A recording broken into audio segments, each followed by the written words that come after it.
Hello, my dear students. Tomorrow is your Hindi exam. For Hindi exam, what is your syllabus for PT2? I am going to clarify you as well as all the concept, way of examination, everything we will discuss in this particular audio clip. तो चलिए बच्चों शुरुआत करते हैं PT2 exam के syllabus की। इस particular exam के अंदर मैं थोड़ा सा आपको क्लियरिफाई कर दूं जो सिलेबस हमने लिया हुआ है कि भाई क्या है क्या नहीं है। वैसे तो आप लोगों को मालूम ही होगा, but once again I am going to clear you. यहाँ पर देखिए हम स्पर्श भाग 2 काव्यखंड, यहाँ से हम ले रहे हैं मैथिली शरण जी गुप्त की मनुष्यता। उसके बाद हम आगे बढ़ रहे हैं गद्य खंड के ऊपर। गद्य खंड के अंदर हम आ रहे हैं बच्चों, हमने यहाँ पर 2 चैप्टर लिए हैं आपके गद्य खंड से। एक हमने चैप्टर लिया है लीलाधर मंडलोई जी के द्वारा रचित, और एक चैप्टर हमने लिया है हमारे निदा फाजली जी के द्वारा रचित। मेरे हिसाब से निदा फाजली से आप परिचित होंगे, आपने बॉलीवुड के क्षेत्र में भी निदा फाजली जी का नाम बिल्कुल सुना होगा। तो देखिए चलिए यहाँ पर जो हम ले रहे हैं लीलाधर मंडलोई जी को, जेटी ततारा एंड वामिरो अंडमान निकोबार वाली कहानी लोक कथा, और फिर हम डिस्कस करेंगे निदा फाजली जी की अब कहाँ दूसरों के दुख से दुखी होने वाले।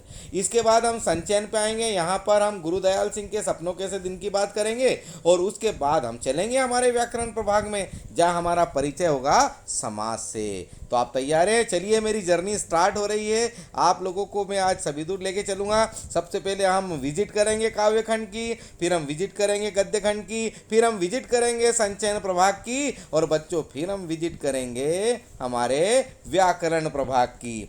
तो I think everybody is ready. भाई इस वीडियो को एक बार देख लीजिए, मेरी बातें ध्यान से सुन लीजिए, थोड़ा सा रिवीजन कर लीजिए और कल की एग्ज़ाम को टॉप दीजिए। तो चलिए आगे बढ़ते हैं। सबसे पहले हम मुलाकात करते हैं मैथिली शरण गुप्त जी से, उनकी कविता मनुष्यता के साथ। मैथिली शरण गुप्त राष्ट्र कवि, जन्म 3 अगस्त 1886, धर्मप्रिय, राम भक्त और निर्भिमानी व्यक्ति।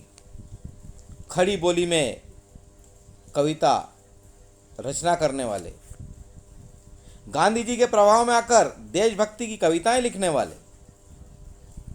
साकेत, जय भारत, यशोधरा, कुणाल गीत, द्वापर, जय दत्तवत, पंचवटी, भारत भारती, गुरुकुल, हिंदू, रंग में भंग आदि उत्कृष्ट रचनाएं।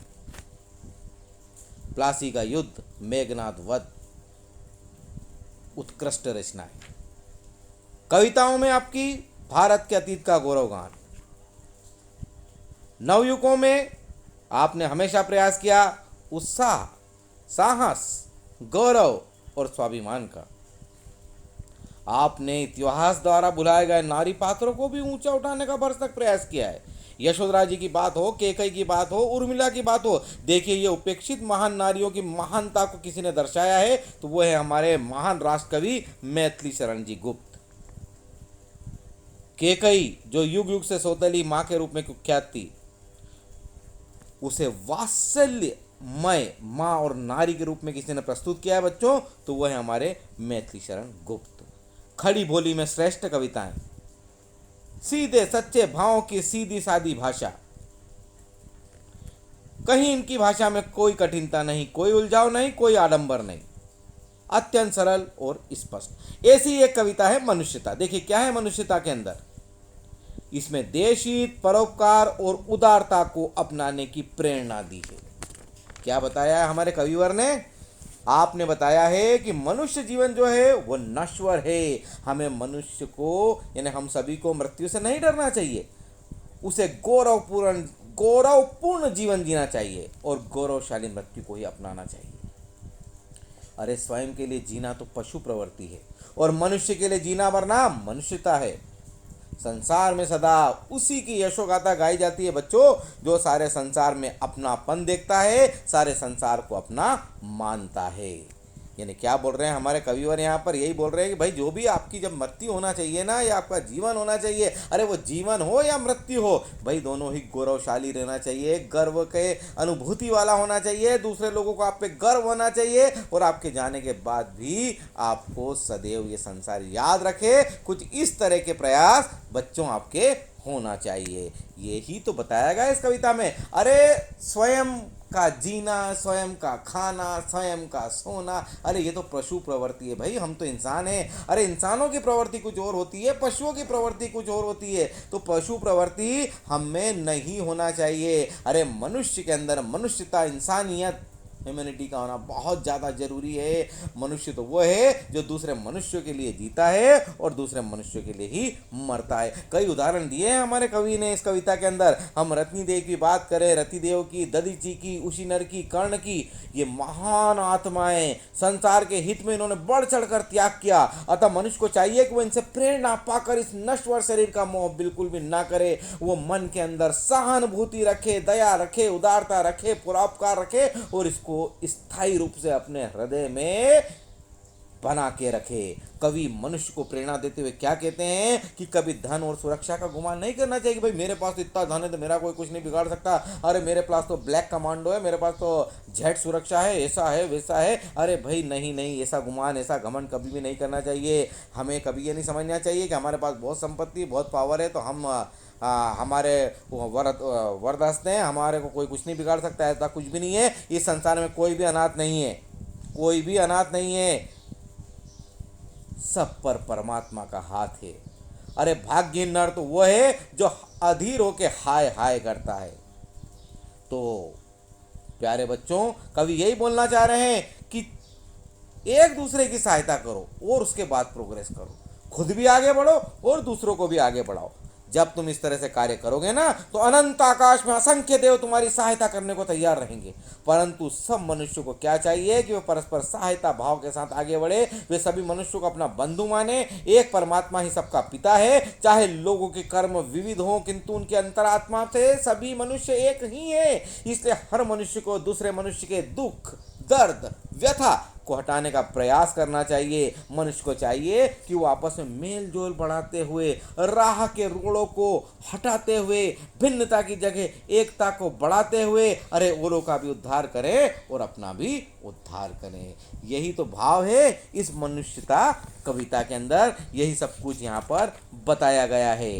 राइट, प्रश्न आ सकते हैं, आपको बिल्कुल लिखना है। भाई पूछा जा सकता है कि रंती देव किस लिए प्रसिद्ध हैं, आपको मालूम होना चाहिए। भाई गुप्त जी के अनुसार इस संसार में एकता और भिन्नता में क्या संबंध है, आपको मालूम होना चाहिए। मनुष्यता कविता के माध्यम से कवि ने किन गुणों को अपनाने का संकेत दिया है, आपको मालूम होना चाहिए। कवि ने मनुष्य को मृत्यु से न डरने का संकेत क्यों दिया है, उदार व्यक्ति की क्या विशेषताएं होती है, मैथिली शरण गुप्त ने मनुष्य कविता में किन महापुरुषों का उल्लेख किया है, इस कविता में मानव की एकता को किस प्रकार सिद्ध किया है और मनुष्यता कविता में अभिष्ट मार्ग किसे कहा है, ये सब चीजें आपको वेल नोन होना ही चाहिए। आपको पता है अभिष्ट मार्ग किसे कहा गया है? इस कविता में कवि मानव की एकता के मार्ग को, मनुष्यता के मार्ग को ही अभिष्ट मार्ग कहता है। हमेशा ध्यान रखना, जब भी अभिष्ट मार्ग की बात हो बच्चों तो क्या होता है अभिष्ट मार्ग? मानव की एकता का मार्ग, मनुष्यता का मार्ग। कवि के अनुसार आज संसार को मानवीय एकता और भाईचारे की आवश्यकता है, आपसी संघर्ष की आवश्यकता नहीं है। ये इसका मूल संदेश है, ये इसका मूल प्रतिपाद्य है। होप आप बिल्कुल समझ गए होंगे मैथिली शरण गुप्त जी के द्वारा रचित ये रचना। चलिए हम अब आगे बढ़ते हैं गद्य प्रभाग की ओर। काव्य प्रभाग से लीलाधर मंडलोई जी के साथ ततारा मामीरो के पास। तो तैयार है? ततारा मामीरो भी तैयार है। चलिए भाई मुलाकात करते हैं। सबसे पहले थोड़ा सा लीलाधर जी के बारे में जान लिया जाए। बड़ा इंटरेस्टिंग सब्जेक्ट है भाई लीलाधर जी के बारे में भी जानना, क्योंकि इस ओवरऑल इस लेसन के ऑथर हैं, लेखक हैं, तो भाई थोड़ा बहुत तो बिल्कुल ज़रूरी है उनके बारे में जानना। चलिए मैं बता देता हूँ। आपका जन्म 1954 में जन्माष्टमी के दिन छिंदवाड़ा जिले के एक छोटे से गाँव गुड़ी में हुआ था। शिक्षा दीक्षा भोपाल और रायपुर में हुई। सन 1987 में कॉमनवेल्थ रिलेशन ट्रस्ट लंदन की ओर से प्रसारण की उच्च शिक्षा के लिए आपको आमंत्रित किया गया। आजकल आप प्रसार भारती दूरदर्शन के महानिदेशक का कार्यभार संभाल रहे हैं। राइट, घर घर घूमा, रात बिरात, मगरे की आवाज़, देखा अनदेखा, काला पानी, ये सब रचनाएं हमारे मंडलोई साहब की। चलिए आगे बढ़ते हैं ततारा मामीरो कथा के लिए। ततारा मामीरो कथा एक लोक कथा, प्राचीन लोक विश्वास पर। प्राचीन लोग क्या करते थे बच्चों? विश्वास पे जीवन जीते थे, विश्वास को सबसे बड़ा मानते थे। तो प्राचीन लोक विश्वास पर आधारित एक प्रेम कथा, ततारा वामिरो कथा। अंडमान द्वीप समूह के अंतिम द्वीप का नाम, अंडमान द्वीप समूह के अंतिम द्वीप का नाम क्या है? लिटिल अंडमान। निकोबार द्वीप समूह के पहले द्वीप का नाम वो क्या है बच्चों? कार निकोबार।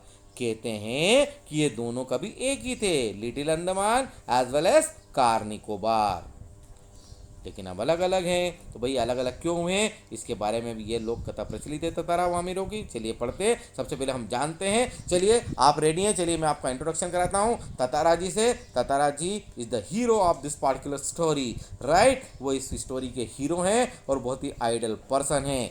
देखिए क्या है हमारे ततारा जी। भाई सदियों पहले लिटिल अंडमान और कार निकोबार आपस में जुड़े हुए थे। तब वहां पे रहते थे एक सुंदर बलिष्ठ युवक, नाम था जिनका ततारा। सबके काम आना, सबका सहयोग करना, सबके प्रिय, अपने गांव में नहीं अन्य गांव में भी प्रिय। हर खुशी का कोई भी माहौल हो, कोई भी उत्सव हो, आपको सादर आमंत्रित किया जाता था। आप हमेशा अपने साथ एक लकड़ी की तलवार रखते थे, कभी अपने से अलग नहीं करते थे। कभी किसी ने उनको तलवार चलाते हुए नहीं देखा था, परंतु फिर भी लोग मानते थे कि उनकी तलवार में है एक अद्भुत शक्ति, क्योंकि तलवार को कभी अलग नहीं करते थे। अब देखिए, एक बार शाम को ततारा जी समुद्र के किनारे टहल रहे थे, शांत मन से सूरज के रंग बिरंगी किरणों को निहार रहे थे। तभी उन्हें पास से बहुत ही मधुर गीत गूंजता हुआ सुनाई पड़ा। गायन बहुत मधुर था, गायन मदहोश करने वाला था। ततारा जी विवश होकर उस गायन को सुनकर उस स्वर की ओर बढ़ने लगे जिधर से उस स्वर चला आ रहा था। उनकी नजर एक युवती पर पड़ी जो ढलती शाम ने बेसुध होकर एक श्रृंगार गीत गा रही थी। अचानक समुद्री लहर उठी और उसने उस युवती को भिगो दिया। भीगने की वजह से उसका गाना रुक गया। ततारा बोल पड़े, तुमने इतना मधुर गाना क्यों छोड़ दिया? वामिरो इतने सुंदर युवक को अचानक सामने देखकर चौंक पड़ी, पर बनावटी बेरुखी से बोली, तुम मेरा गाना चुपचाप क्यों सुन रहे हो? परंतु ततारा तो थे बेसुध। वो फिर से बोली, तुमने गाना बंद। फिर से ततारा जी बोले, तुमने गाना बंद क्यों कर दिया? गाना पूरा करो। वामिरो ने फिर बेरुखी दिखाई। ततारा ने फिर तीसरी बार कहा, गाना गाओ। अब वामिरो चिढ़ गई, बोली, क्या तुम्हें गांव के नियम नहीं मालूम जो गाने के लिए कह रहे हो? ऐसा कहकर वो जाने लगी। ततारा गिड़गिड़ाने लगे, बोले, मुझे माफ कर दो, मैं आपको देखकर विचलित हो गया था, अपना नाम बता दो। वामिरो ने अपना नाम बताया, वामिरो। ततारा को लगा जैसे उनके कानों में कोई रस घुल गया हो। ततारा ने उसे कल फिर यहीं आने के लिए कहा। वामिरो ने अनमने मन से ना कहा और चल पड़ी अपने गांव की ओर। और वामिरो का जो गांव था बच्चों, उसका नाम था लपाती। रिमेंबर, लपाती। लपाती की ओर वामिरो, अपने गांव की ओर ततारा। इस बीच ततारा ने कहा, मेरा नाम ततारा है। I will wait for you at the same point tomorrow. मैं कल इसी स्थान पर तुम्हारी प्रतीक्षा करूंगा। वामिरो ने कुछ सुना, कुछ नहीं सुना, वो भागती रही। घर पहुंचकर वामिरो ततारा के प्रभाव से छूटने का प्रयास करती रही। ततारा का याचना भरा चेहरा उसे बार बार दिखाई दे रहा था। ततारा के बारे में उसने बहुत कुछ सुन रखा था, लेकिन आज जब देखा तो बहुत कुछ विपरीत निकला। भोला भाला, निश्चल, सभ्य, शांत युवक। उसे लगा कि वो उसका जीवन साथी बन सकता है, परंतु उस गांव का नियम था, कोई विवाह गांव के बाहर नहीं हो सकता था। अतः वामिरो से भूलने की कोशिश करने लगी। उनके मन में उथल पुथल थी। रात कट गई, सुबह का हर पल पहाड़ जैसा था। सांझ होते ही ततारा लपाती के समुद्री छोर पर पहुंच गया। वामिरो को ढूंढने लगा। आशा निराशा में डूब रहा था। अचानक नारियल के पेड़ों में एक छाया उभरी। वो वामिरो थी।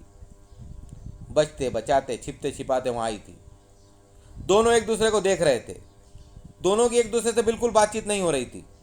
मौन, निशब्द। अब वे रोज इस तरह आमने सामने आते, मौन, निशब्द, एक दूसरे से बात होती, मूर्तिवत खड़े रहते, एक दूसरे को निहारते और चले जाते। लपाती के कुछ युवकों ने इस बात को जान लिया। बात गांव भर में फैल गई। दोनों अलग अलग गांव के थे, अतः उनके बीच में संबंध होना असंभव था। लोगों ने उन्हें बहुत समझाया, लेकिन वो नहीं माने। समुद्र के किनारे मिलते रहे। कुछ समय के बाद एक और गांव था पासा। वहां हुआ पशु पर्व का आयोजन। इस पर्व में पशुओं और युवकों का शक्ति प्रदर्शन होता, मतलब पशुओं की और युवकों की लड़ाई कराई जाती थी। शक्ति प्रदर्शन होता था, गान, नृत्य, भोजन, सभी का प्रबंध। परंतु ततारा का ध्यान वामिरों को तलाशने में लगा हुआ था पासा गांव में। शाम से ही अन्य गांव के लोग वहां जुटने लगे थे। अचानक ततारा को लगा कि कोई उसे देख रहा है। नारियल के झुरमुट की ओट में खड़ी थी वामिरो। ततारा को देखकर वो रो पड़ी। उसके रोने का स्वर ऊंचा होता जा रहा था। ततारा किम कर्तव्य विमूढ़ सा उसे देखने लगा। बच्चों, यहां पर एक नया शब्द आया, किम कर्तव्य विमूढ़, अर्थात क्या करूं क्या ना करूं, क्या करूं क्या ना करूं। अचानक रोने की आवाज सुनकर वामिरो की मां वहां आ गई। उसने ततारा का खूब अपमान किया। ततारा के लिए दृश्य असहनीय था, क्योंकि आज तक ततारा का किसी ने भी अपमान नहीं किया था। गुस्से के कारण उसने अपनी तलवार निकाल ली। उसने तलवार में अपनी शक्ति भरी और उस तलवार को घोंप दिया धरती के सीने में। फिर वो धरती के सीने में तलवार को घोंप कर खींचने लगा। पसीने से लथपथ, खींचते खींचते काफी दूर तक चला गया। धीरे धीरे वो द्वीप के अंतिम सिरे पर पहुंच गया। जहां तक धरती में उसने लकीर खींची थी बच्चों, वहां से धरती हो गई दो टुकड़े। ततारा एक तरफ था, वामिरो दूसरी तरफ थी।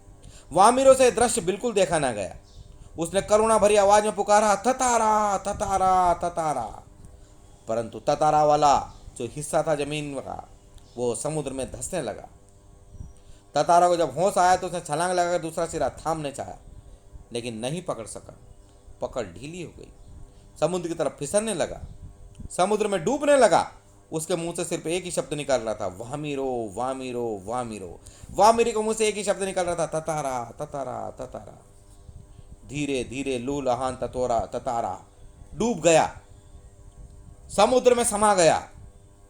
उसका जीवन समाप्त हो गया। न जाने कहां की यात्रा पे निकल गया, किसी को पता ना चला। वामिरो पागल हो गई, खाना पीना छोड़ दिया, घर से अलग हो गई। हर जगह ततारा को खोजती फिरती, लेकिन ततारा उसको कभी नहीं मिला।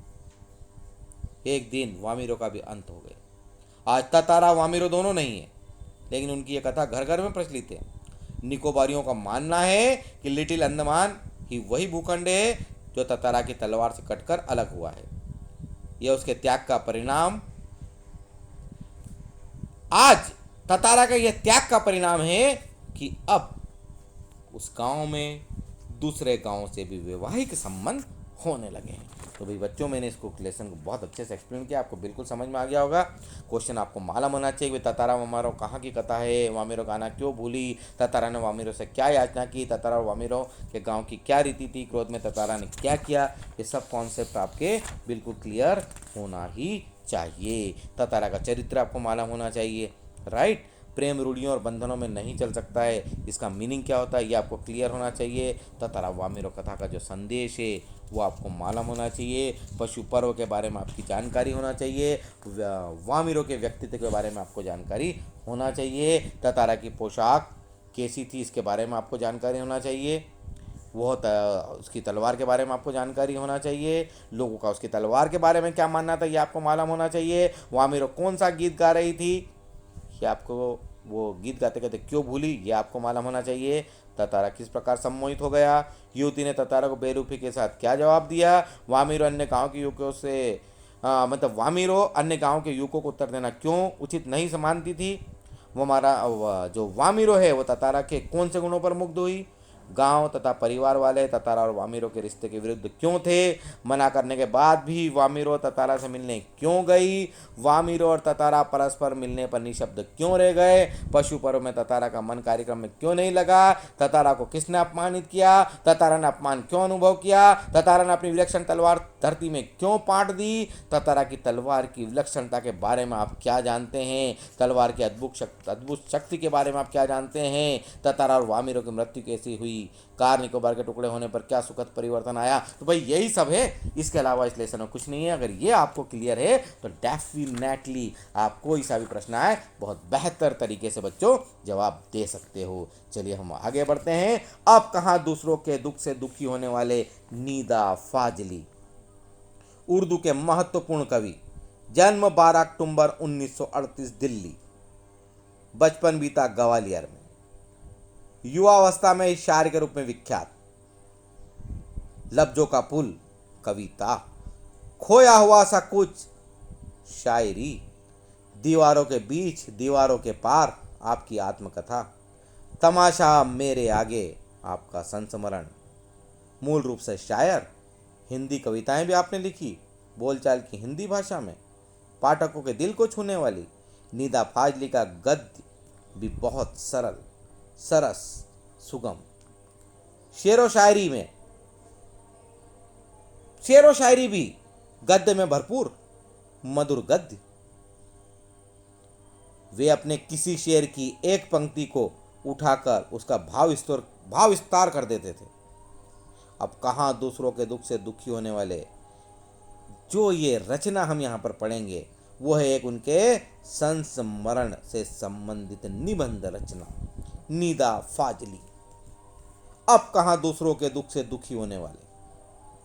विषय वस्तु नाम से ही स्पष्ट है। लेखक प्रत्येक प्राणी के प्रति यहाँ पर करुणावान है। यहाँ पर हम सबसे पहले जानेंगे सुलेमान के बारे में। बाइबल के सोलेमन को कुरान में सुलेमान कहा जाता है। ईसा से 1025 ईयर्स पहले एक करुणावान शासक थे सुलेमान। वे पशु पक्षियों की भाषा बहुत अच्छे से जानते थे तथा उनका ध्यान रखते थे। एक बार वे अपने लश्कर के साथ कहीं जा रहे थे। उनके घोड़ों की टापों को सुनकर रास्ते में रहने वाली चींटियां डर गई। तब सुलेमान ने उनसे कहा कि चींटियों डरो नहीं, मैं हूं सुलेमान, घबराओ नहीं। सुलेमान को खुदा ने सबका रखवाला बनाया है। मैं सबके लिए मोहब्बत का पैगाम हूं। मैं तुम्हें बिल्कुल नुकसान नहीं पहुंचाऊंगा। चींटियों ने भगवान से उसकी भलाई के लिए दुआ की। ये थे हमारे सुलेमान। अब हम बात करते हैं महाकवि अयाज के पिता और नूह के बारे में। महाकवि अयाज ने अपनी आत्मकथा में बच्चों एक प्रसंग लिखा है। एक बार उनके पिता कुएं में नहाकर लौटे। उनकी माँ ने उनको भोजन परोसा। तभी उनकी नज़र अपने बाजू में रेंगते हुए काले चोंटे चींटे पर पड़ी। वे उसे कुएं के पास छोड़ने के लिए उठ खड़े हुए, खाना छोड़कर। वे चोंटे को घर से बेघर होता नहीं देख सकते थे। ऐसे थे कौन? महाकवि अयाज के पिता। वे चोंटे को उसके घर कुएं पे छोड़ के आए। बाइबल और अन्य पवित्र ग्रंथों में नूह नाम के एक पैगंबर का जिक्र है। आपको पता है, एक बार नूह के सामने से घायल कुत्ता गुजरा। नूह ने उसको धुतकार दिया, उसको मार दिया। तब कुत्ते ने नूह से सवाल किया, नूह, ना मैं अपनी मर्जी से कुत्ता हूं और ना तुम अपनी पसंद से इंसान हो।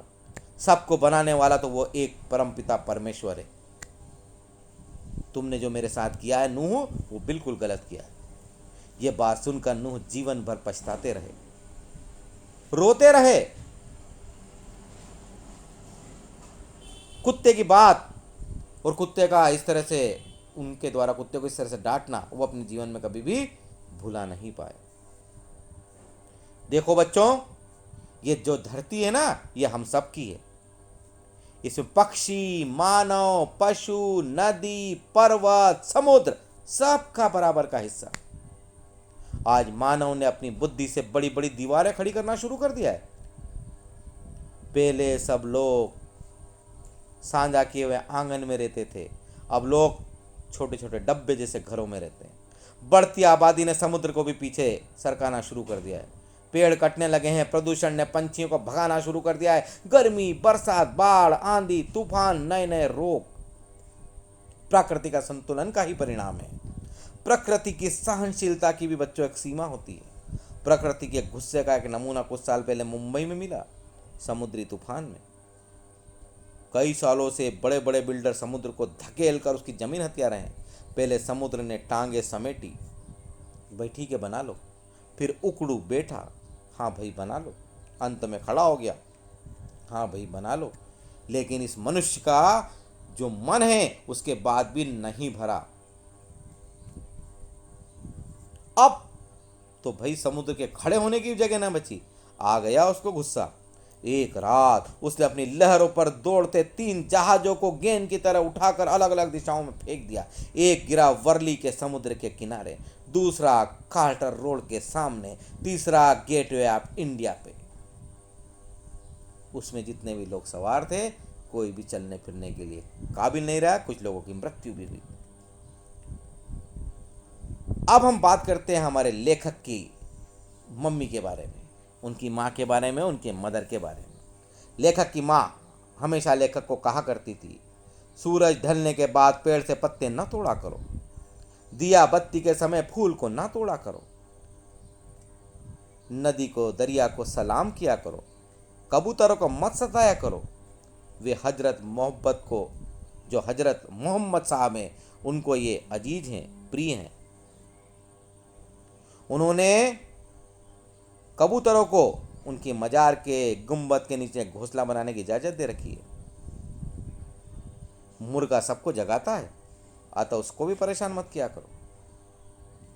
जब लेखक ग्वालियर में रहते थे, उस मकान में 2 रोशनदान थे।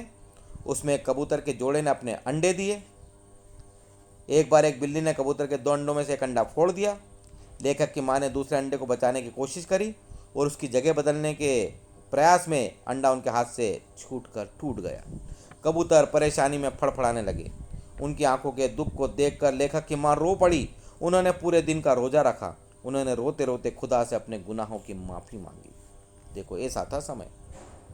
आज की अगर हम बात करते हैं, ग्वालियर से मुंबई रहने के अनंतर बहुत कुछ, ग्वालियर से मुंबई लेखक गया, फिर मुंबई से ग्वालियर, बहुत कुछ बदल चुका है।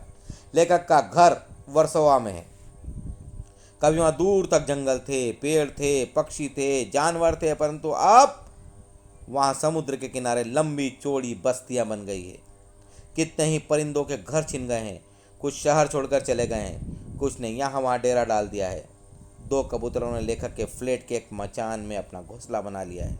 उनके बच्चे अभी छोटे हैं। बड़े कबूतर दिन भर उन्हें खिलाने पिलाने का प्रबंध करते हैं। वे दिन भर उसे अपना घर समझकर आते जाते हैं। उनके कारण लेखक के घर में कई तरह की परेशानी होती है। कभी कभी वे कोई चीज़ गिरा कर तोड़ते हैं, कभी पुस्तकालय में रखी किताबों को छेड़ने लगते हैं। इससे तंग आकर लेखक की पत्नी ने उनके आशियाने के पास एक जाली लगा दी है। उनके बच्चों को भी दूसरी जगह कर दिया है, खिड़की को बंद कर दिया है। अब वे दोनों कबूतर रात भर खामोश और उदास बैठे रहते हैं। मगर अब भाई समय बदल चुका है। ना है सोले मन, ना है लेखक की माँ, जो और ना ही है हमारे नूह, जो सही मायनों में इस दुख को समझें, इस दर्द को समझें। भाई यही है बच्चों, बिल्कुल समझ में आई होगी। अब कहाँ दूसरों के दुख से दुखी होने वाले। बड़े बड़े बिल्डर समुद्र को पीछे क्यों धकेल रहे हैं, आपको क्लियर होना चाहिए। लेखक का घर किस शहर में है, जीवन कैसे घरों में सिमटने लगा है, कबूतर परेशानी में इधर उधर क्यों उड़ रहे थे, राइट। अरब में लश्कर को नूह के नाम से क्यों जाना जाता है। अब कहाँ दूसरों के दुख से दुखी होने वाले पाठ का प्रतिपाद्य क्या है। अब दूसरों के दुख से दुखी होने वाले लोग कम क्यों मिलते हैं। प्रकृति के अंदर अब कैसा असंतुलन आ चुका है। सुलेमान के लश्कर के रास्ते में आई चींटियों क्यों भयभीत थी। चींटियों ने सुलेमान के लिए क्या दुआ की। शेख अयाज के पिता ने क्याले चेटे को क्यों कुएं पर छोड़ा। शेख अयाज के पिता भोजन छोड़कर क्यों खड़े हो गए। शेख अयाज के पिता का प्रसंग आपको क्या सीख देता है। नूह कौन थे। नूह किस कारण कुत्ते को गंदा जीव मानते थे। नूह को कुत्ते ने क्या उपदेश दिया। कुत्ते ने नूह का हृदय किस तरह परिवर्तन किया। लेखक के अनुसार मानव के पूर्व और वर्तमान स्वरूप में क्या अंतर आ चुका है। मानव ने प्रकृति के स्वरूप में क्या अंतर खड़ा कर दिया है। प्रकृति का अनेक रूप हैं, जड़ है, चेतन है, आप क्या समझते हैं। लेखक की माँ हजरत मोहब्बत के नाम पर उपदेश क्यों देती थी। तो भाई इससे कई तरह के प्रश्न उठते हैं इस पाठ से। तो बच्चों ये सब आपको बहुत अच्छे से क्लियर होना ही चाहिए। चलिए अब हम लेसन प्रभाग पूरा कर चुके हैं। अब हम व्याकरण प्रभाग के अंदर एंट्री करते हैं और व्याकरण प्रभाग में जो मुझे आपको क्लियर करना है वो समास करना है। इसका पीडीएफ मैं आपको ऑलरेडी भेज चुका हूँ, कई एग्जाम्पल आपको करवा चुका हूँ, आप उसको बेहतर तरीके से करें। ओके, सबसे पहले आपको समास की परिभाषा मालूम होना चाहिए, 2 या 2 से अधिक शब्दों का मेल। उसके बाद आपको समास के प्रकार मालूम होना चाहिए। भाई 6 प्रकार होते हैं। तत्पुरुष 1, अव्ययी भाव 2, बहुब्रीहि 3, द्वंद्व 4, द्विगु 5, कर्मधारय 6। राइट, इन सब की परिभाषा है, पूरा मैंने पीडीएफ भेजा हुआ है, कई एग्जाम्पल भेजे हुए हैं। राइट, जिस समास में उत्तर पद प्रधान, पूर्व पद गौण, तत्पुरुष। राइट भाई देखिए, तत्पुरुष के बहुत प्रकार है, लेकिन अभी आप इतने प्रकार में मत जाना। आप केवल तत्पुरुष को ही क्लियर करना, वो ज़्यादा बेटर रहेगा। नहीं तो तत्पुरुष में कर्म तत्पुरुष करना है, करण तत्पुरुष करना है, संप्रदान तत्पुरुष करना है, अपादान तत्पुरुष करना है, संबंध तत्पुरुष करना है, अधिकरण तत्पुरुष करना है। राइट, तो भाई अभी इतना डीप में मत जाइए, केवल तत्पुरुष को आप बारीकी से कर लीजिए, वही आप लोगों के लिए बहुत बेटर रहेगा। कर्मधारय समास करिए, एक पद उपमय या विशेषण तथा दूसरा पद उपमान या विशेष्य तो होता है भाई कर्मधारय। राइट, द्विगु सरल है, जिसके पूर्व पद में संख्यावाचक शब्द होता है, तो बच्चों क्या कहलाता है द्विगु। अव्ययी भाव क्या होता है, पहला शब्द अव्यय, वो कहलाता है अव्ययी भाव। और बहुब्रीहि क्या होता है बच्चों, जिस समास में न पूर्व पद प्रधान होता है न उत्तर पद, बल्कि समास किसी अन्य पद का विशेषण होता है, उसे हम बोलते हैं बहुब्रीहि। राइट, मैं कुछ इसके मोस्ट फेमस इंपॉर्टेंट एग्जाम्पल्स आपको बताता हूँ, देख लीजिए। एक द्वंद्व और समझ लीजिए, जिस समास में दोनों पद समान हो वो होता है द्वंद्व। द्वंद्व में 2 शब्दों का मेल। देश विदेश मत को अगर आप विग्रह करेंगे तो बच्चों क्या करोगे, देश और विदेश, माँ बाप, माँ और बाप, स्त्री पुरुष, स्त्री और पुरुष, ये होता है हमारा द्वंद्व। राइट, अब हम बात करते हैं त्रिलोचन, 3 है लोचन जिनके, शिव जी, बहुब्रीहि। चतुर्भुज, 4 हैं भुजाएं जिनकी, विष्णु जी, बहुब्रीहि। चक्रधर, चक्र धारण करने वाले हैं जो श्री कृष्ण, बहुब्रीहि। पीतांबर, पीते वस्त्र जिनका, पीला है अंबर जिनका, कौन, श्री कृष्ण, बहुब्रीहि। राइट, ये है हमारा बहुब्रीहि। अव्ययी भाव आजीवन मतलब जीवन पर्यंत, यथा शक्ति, शक्ति के अनुसार, यथा विधि, विधि के अनुसार, आजन्म, जन्म से लेकर आमरण, मरण तक, ये सब उदाहरण है अव्ययी भाव के। द्विगु पंचवटी, पंचवटों का समाहार। नवरत्न, नवरत्नों का समाहार। त्रिफला, 3 फलों का समाहार। त्रिभुवन, 3 भुवनों का समाहार। त्रिलोक, 3 लोकों का समाहार। त्रिवेणी, 3 वेणियों का समाहार। पंजाब, 5 आबों का समूह। तिरंगा, 3 रंगों का समाहार। ये बहुत सिंपल एंड इम्पॉर्टेंट एग्जाम्पल्स हैं आपके द्विगु समास के। कर्मधारय में नील कमल, नील कमल क्या है भाई, नील कमल। राइट, नीला है जो कमल। नील गगन, नीला है जो गगन। कुबुद्धि, बुरी बुद्धि। नीलांबर, नीला अंबर। नील गाय, नीली गाय। ये सब उदाहरण हैं कर्मधारय के, इसको भी बारीकी से आप देखिए। राइट, स्वर्ग प्राप्त, स्वर्ग को प्राप्त। तुलसी कृत, तुलसी द्वारा कृत। रोग मुक्त, रोग से मुक्त। युद्ध भूमि, युद्ध के लिए भूमि। देशभक्ति, देश के लिए भक्ति। हवन सामग्री, हवन के लिए सामग्री। देव बलि, देवताओं के लिए बलि। विद्यालय, विद्या के लिए आलय। बच्चों ये सब एग्जाम्पल्स हैं आपके तत्पुरुष समास के। तो आई थिंक ये समास भी आपको बहुत अच्छे से क्लियर हो चुका होगा। अब देखिए शायद हमारा हमने क्लियर किया है, देख लेते हैं। संचयन हमारा बचा है, अभी संचयन हमने अभी नहीं किया है। सपनों के ऐसे दिन, तो चलिए से भी मुलाकात करते हैं। गुरु दयाल सिंह से हम भूल गए थे, तो सॉरी गुरु दयाल सिंह जी, हम आपके पास आ रहे हैं। तो चलिए बच्चों, सपनों को ऐसे दिन में बड़ा इंटरेस्टिंग लेसन है, मैं उसको आपको बता देता हूँ। तो ये लास्ट चैप्टर है, बाकी सभी चीज़ें हम बहुत अच्छे से क्लियरिफाई कर चुके हैं। तो देखिए सपनों के से दिन, मतलब जो दिन है ना वो सपनों जैसे। अब कहाँ है भाई, पुराना समय था जो सपनों जैसे दिन था, अब तो सब कुछ समय बदल चुका है। राइट, गुरु दयाल सिंह के द्वारा रचित सपनों के से दिन आत्मकथा, इसमें बचपन के दृश्यों को दिखाया गया है। बचपन में लेखक और उसके साथी एक जैसे गरीब, फटेहाल, लापरवाह, खेलने के शौकीन, रोज ही लकड़ियों के ढेर पर फिसलते हुए, चोट खाते हुए मिट्टी भरे गांव। माँ बहनें तरस खाने के बजाय पिटाई करती थी। गुस्सेल बच्चे, गुस्सेल माएँ, बच्चों को नाक मुंह से खून आना, फिर भी घर जाके फिट जाना, अगले दिन फिर खेलने पहुंच जाना, ये था रूटीन। बचपन के सभी दोस्तों की आदतें भी मिलती जुलती। अधिकतर तो स्कूल जाते नहीं थे, कुछ गए भी तो अरुचि कारण बस्ता फेंक के आ जाते थे। अधिकतर माता पिता बच्चों को पढ़ाना नहीं चाहते थे। वे सोचते थे कि बड़े होकर इन्हें बही खाता लिखवा कर सिखाना तो है, सिखा देंगे, ज़्यादा पढ़ा के क्या करना है। लेखक के अधिकतर साथी कोई राजस्थान का था, कोई हरियाणा का था। मंडी में व्यापारी थे, सभी लोग व्यापार के हिसाब से आते थे। लेखक उनके साथ खेलता रहता था, एक दूसरे की भाषा नहीं जानते थे, फिर भी खेलते थे। बचपन में घास कुछ अधिक हरी और फूल कुछ अधिक ही मनमोहक लगते हैं। आज भी लेखक को स्कूल के रास्ते पर उगे झाड़ों की खुशबू याद है। कभी कभी वो क्यारियों में उगे फूलों की कलियां चपरासी की नज़र बचाकर तोड़ लेता था, वो बात भी याद है। कलियां जेब में पड़ी रहती थी, कभी कभी खा भी जाता था, ये भी याद है। तब स्कूल के शुरू के साल में 1.5 से 2 महीने की छुट्टियां। इन दिनों में लेखक अपने नाना के यहाँ जाते थे। नानी उन्हें खूब दूध दही मक्खन खिलाती थी, प्यार करती थी। दोपहर को वो गांव के तालाब में नहाते थे, बाद में नानी से मांगकर कुछ खाते थे। नानी उनकी बोली और कम खाने की आदत से बहुत खुश होती थी। वो उनके पोतों से भी उनसे कुछ, वो पोतों को बताती थी भाई इससे कुछ सीखो।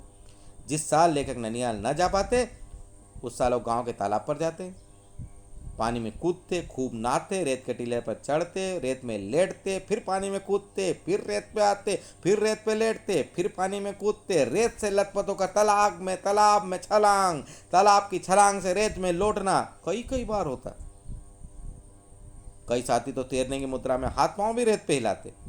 कुछ पानी में हिलाते, कुछ को तैरना आता था, कुछ को नहीं आता था। कई बार गहरे पानी में चले जाते, फिर भैंस की पूंछ पकड़ के बाहर आते, कुछ भैंस के सींग पकड़ कर बाहर आते। कई बार मुंह में गंदा पानी चला जाता, बाहर आके उस पानी को बाहर निकालते, हाय हाय करते, फिर रेत में लौटते और फिर पानी में कूद जाते हैं। वाह, ये होता है बचपन। इस प्रकार छुट्टियां बीतने लगती। 1 महीना बीतने पर छुट्टियों को काम की याद आती। फिर सोचते, हिसाब लगाते, 200 सवाल करने हैं, रोज 10 सवाल किए तो 20 दिन में हो जाएंगे, परंतु 10 दिन तो बीत गए। अब एक दिन में 15 सवाल करने की बात सोचते। कुछ लड़के सोचते कि काम मत करो, काम ना करने के बदले मास्टर जी से पिटना सस्ता सौदा है। लेखक भी ऐसे बहादुरों की तरह सोचने लगता है। ऐसे लड़कों का एक नेता भी था उस समय, जो टीचर की मार खाना बड़ा अच्छा समझता था। उसका नाम था ओमा। क्या नाम था बच्चों? ओमा। ओमा किसका था पता है आपको? ओमा मारने, पीटने, बात करने और गालियाँ देने में सबसे ऊपर। उसका जो सिर था ना, वो बड़ा हांडी जैसा। वो लड़ाई में क्या करता था पता है? सिर का वार करता था। हाइट केवल 4 फुट, ठिगना सा लड़का, आंखें बिल्ली जैसी, चेहरा बंदर जैसा, और उसके सिर की जबरदस्त चोट, इतनी खतरनाक चोट बच्चों कि उससे 3 गुना बड़े लड़के भी उसकी एक चोट लगती तो आ ऊ कर जाते थे। लड़कों ने उसके सिर की इस अद्भुत प्रतिभा की वजह से, उसके सिर की इस ताकत की वजह से, उसके सिर की इस पावर की वजह से उसके सिर को नाम रख दिया था। क्या नाम रख दिया था उसके सिर का? रेल बम्बा। क्या नाम रख दिया था बच्चों? रेल बम्बा। अब देखिए, उनके स्कूल में थे एक पीटी मास्टर, स्पोर्ट्स के टीचर। लेखक का स्कूल छोटा सा था। सुबह प्रार्थना के समय सभी लड़के कतारों में खड़े रहते। अध्यापक भी एक जगह कतार बांधकर उनके पीछे खड़े रहते, परंतु पीटी मास्टर जो थे प्रीतम चंद, क्या नाम था बच्चों पीटी मास्टर का? प्रीतम चंद, लड़कों को कगार में ठीक कराने का काम करते। लड़के उनसे बहुत भयभीत रहते। सभी लड़के पहले और आखिरी लड़के को सिर को देखकर बिल्कुल एक जैसे खड़े रहते, बीच का अंतर भी बराबर रखते। जरा भी किसी लड़के ने कतार तोड़ी या किसी को खुजली आई तो प्रीतम चंद जी लपट जाते थे उसके ऊपर, बाज के जैसे पीट देते थे सबके सामने। वो समझ सकते हो भैया, बड़ी खुजली तो आती है जब 10-15 मिनट चुपचाप खड़े होना तो होता है ना, बिल्कुल हाथ में खुजाल चलेगी, पाँव में खुजाल चलेगी, सिर में खुजाल जाए, प्रॉब्लम तो आती है जब एक जैसे खड़े होना है तो प्रीतम चंद जी नहीं छोड़ते थे, हम छोड़ देते बाकी प्रीतम चंद जी नहीं छोड़ते थे। हेड मास्टर थे वहाँ के मदन मोहन शर्मा। ध्यान रखना बच्चों, नाम सर का, हेड सर का नाम मदन मोहन शर्मा। स्वभाव से बहुत ही नरम हंसमुख, अंग्रेजी पढ़ाते थे। गुस्से में अपनी आंखें झपकाने लगते थे। लड़कों के गालों पर हाथ की उल्टी उंगलियों से चपत लगाते थे। वो चपत बच्चों को लगती थी नमकीन पपड़ी जैसी, मजेदार। बच्चे खुशी से स्कूल नहीं जाया करते थे उस समय, परंतु स्काउटिंग का अभ्यास करते समय जब स्काउट गाउट का अभ्यास करते थे ना तो बढ़िया मजा आती थी। रंगीन झंडियाँ हिलाने का मौका मिलता था, खूब मजा आता था। वो लड़के बिना गलती का झंडियाँ लहराते थे, और जब कोई भी गलती नहीं करता तो सही साथ झंडी लहराते तो प्रीतम चंद जी जो थे तो उनको बोलते थे शाबाश, वेरी गुड। उसे पाकर लड़कों को लगता था मानो उन्हें फौज का कोई तमगा मिल गया हो, और उन्हें पीटी मास्टर की गुड, बाकी सब शिक्षक को गुड से बहुत अच्छी लगती थी। क्यों लगती थी? क्योंकि वो कभी कभी गुड देते थे। अब देखिए, लेखक को हर वर्ष नई पुस्तकों के बजाय पुरानी पुस्तक मिलती थी। हेडमास्टर शर्मा जी किसी धनाढ़ के घर के बच्चों की किताब लाकर उनको दे दिया करते थे। यदि उन्हें पैसे खर्च करने पड़ते तो शायद पढ़ाई तीसरी चौथी में ही लेखक की छूट जाती। उन दिनों कापियाँ, पेंसिल होल्डर, शाही दवात पर मुश्किल से साल भर में खर्चा आता था 1 रुपया। कितना आता था बच्चों पूरे साल के अंदर एजुकेशन का खर्चा? 1 रुपया। परंतु उन दिनों 1 रुपये से भी एक शेर घी आ जाता था। इसलिए केवल अमीरों के बच्चे पढ़ने जाया करते थे। लेखक अपने 2 परिवारों में पहला लड़का था जो पढ़ने जा रहा था। लेखक को नई कक्षा में जाने का शौक कभी नहीं जागा। उसे नई कापियों और पुरानी किताबों से अजीब सी गंध आया करती थी। आज लेखक को लगता है कि शायद मास्टरों की मारपीट और आगे की मुश्किल पढ़ाई के कारण ही उसे पढ़ाई में रुचि उस समय नहीं थी। उसे स्कूल अच्छा लगता था तो काय के लिए? बस मास्टर प्रीतम चंद जी द्वारा कराई जाने वाली परेड में विसल तथा बूटों की खटपट, दाएं घूम बाएं घूम, मजा आ जाता था। दूसरा विश्व युद्ध निकट आया। उस समय की बात है भैया। नाभा रियासत का राजा अंग्रेजों की गिरफ्तारी में ही मर चुका था। राजकुमार अभी विलायत में पढ़ रहे थे। अंग्रेज गांव के युवकों को फौज में भर्ती करने के लिए आए थे। उनके साथ नौटंकी करने वाले भी थे जो नाटक कर करके बताते कि फौज में भर्ती हो जा। वे गांव के युवकों को पूरे फुल बूट मतलब पूरे जूतों का लालच देते थे, भर्ती करने के लिए बोलते थे, गाना गाते थे। कौन सा गाना गाते थे? आपने पढ़ा होगा बिल्कुल, भर्ती हो जा रे रंगरूट, भर्ती हो जा रे रंगरूट। लेखक को स्कूल में वर्दी और बूट जुराब पहनकर फौज का अनुभव होता था। बड़ा खुश हो जाता था लेखक। मास्टर प्रीतम चंद कभी मुस्कुराते नहीं थे। उनका रूप, रंग और स्वभाव डरावना था। उनके बूटों के पंजों के नीचे कीले तथा एड़ियों में खुर्रियां लगी रहती थी। बच्चे प्रीतम चंद से नफरत भी बहुत करते थे। कारण था मारपीट। एक दिन वे फारसी पढ़ाने के लिए कक्षा में आ गए। उन्होंने बच्चों को एक शब्द रूप याद करने के लिए दिया। वो शब्द रूप बहुत कठिन था। सब बच्चों ने बार बार याद किया, किंतु अगले दिन कोई भी नहीं सुना पाया। मास्टर जी ने सब लड़कों को कान पकड़ने के लिए कहा। सबको मुर्गा बना के खड़ा कर दिया। मास्टर जी की चीखें, पीठ ऊंची करो, पीटना, पैरों में जलन होना। हेडमास्टर शर्मा जी ने लड़कों को मुर्गा बनते देखा। उन्हें सहन नहीं हुआ। उन्होंने उत्तेजित होकर प्रीतमचंद को कहा, क्या चौथी कक्षा के बच्चों को सजा देने का यह ढंग है? फौरन बंद करो। यह कहकर हेडमास्टर गुस्से में कांपते हुए अपने कमरे में चले गए। कई दिनों तक मास्टर प्रीतमचंद स्कूल नहीं आए। पता चला कि हेडमास्टर ने उन्हें बर्खास्त कर दिया, मुअत्तल करने के आदेश की मंजूरी के लिए नाभा को भेज दिया है। अब शायद वो सर्विस करने नहीं आएंगे। पता चला कि प्रीतमचंद जी को इस मुअत्तली से भी कोई फर्क नहीं पड़ा। वे अपने कमरे में बड़े आराम से रह रहे थे। उनके पास बड़ी कक्षाओं के लड़के उनका कामकाज निपटाने के लिए आ जाते थे। उन्होंने बताया प्रीतमचंद तोते के पिंजरे में बंद तोते को बादाम को छील छील कर खिलाया करते थे और उनसे बातें करते थे। लेखक को हैरानी होती थी कि इतना कठोर मनुष्य तोते से मीठी मीठी बातें कैसे कर सकता है। क्या तोते को उनसे कोई डर नहीं लगता? भाई ये है हमारी कहानी सपनों के ऐसे दिन। शायद आपको बिल्कुल मज़ा आया होगा। कुछ प्रश्न आपको बिल्कुल याद रखना पड़ेगा। राइट, पीटी साहब की सबास, फौजों के तमगों जैसी क्यों, नई श्रेणी में जाने और नई कापियाँ पुरानी किताबों में आने वाली विशेष गंध से लेखक का बाल मन क्यों उदास होता था, स्काउट परेड करते समय लेखक अपने आप को क्यों महत्वपूर्ण आदमी समझने लगता था। राइट, सपनों के ऐसे दिन पाठ के आधार पर बचपन की मस्ती, ग्रीष्मकाल में मिले गृह कार्य को पूरा करने का तरीका, लेखक को स्कूली जीवन क्यों नहीं अच्छा लगता था, हेडमास्टर का स्वभाव कैसा था, विद्यालय की कौन सी गतिविधियां बच्चों को विद्यालय की ओर खींचती है, सपनों के ऐसे दिन पाठ में वर्णित तोते के संदर्भ में लेखक को किस बात पे हैरानी होती है। बच्चों ये सब आपको बहुत बारीकी से पढ़ना है। आप पढ़िए और इस एग्जाम को दीजिए। आई एम श्योर कि आपको ये सभी पार्ट एज वेल एज आपका व्याकरण प्रभाग बिल्कुल समझ में आया होगा और सभी चीज़ें आपने बिल्कुल अच्छे से समझी होगी। ओके, तो भाई ऑल द बेस्ट और कल एग्ज़ाम दीजिए बहुत अच्छे से। कोई प्रॉब्लम हो तो मुझे मैसेज करिए। Okay, take care, bye.